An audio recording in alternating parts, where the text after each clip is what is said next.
دعا کی طاقت۔ ایک شخص کی عادت تھی کہ وہ اذان سے کافی پہلے مسجد آ جاتا اور وضو کر کے قرآن پاک کی تلاوت شروع کر دیتا۔ اسی طرح جماعت ہونے سے پہلے اسے تلاوت کے لیے کافی وقت مل جاتا۔ آج بھی اسی طرح ہوا تھا۔ وہ مسجد میں بیٹھا تلاوت کر رہا تھا کہ ایک چھوٹا سا بچہ مسجد میں داخل ہوا۔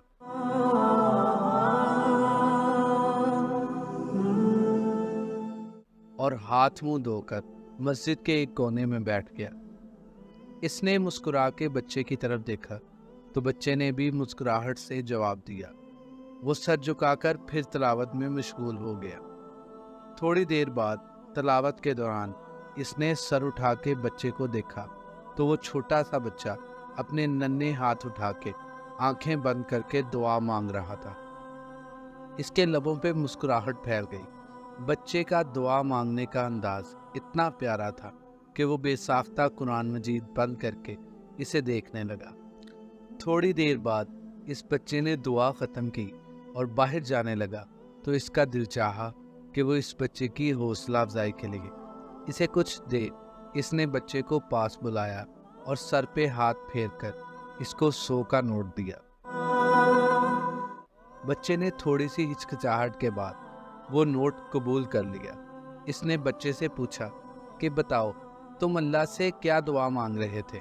بچے نے مسکراتے ہوئے کہا، میرا چاکلیٹ کھانے کو دل کر رہا تھا تو میں نے اللہ جی سے 100 روپے مانگے تھے۔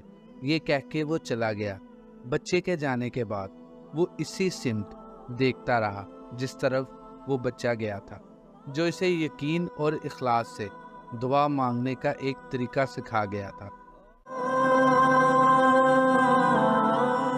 ہمیں بھی چاہیے کہ ہم اللہ سبحانہ تعالیٰ کے حضور اپنی تمام حاجات کو پیش کریں۔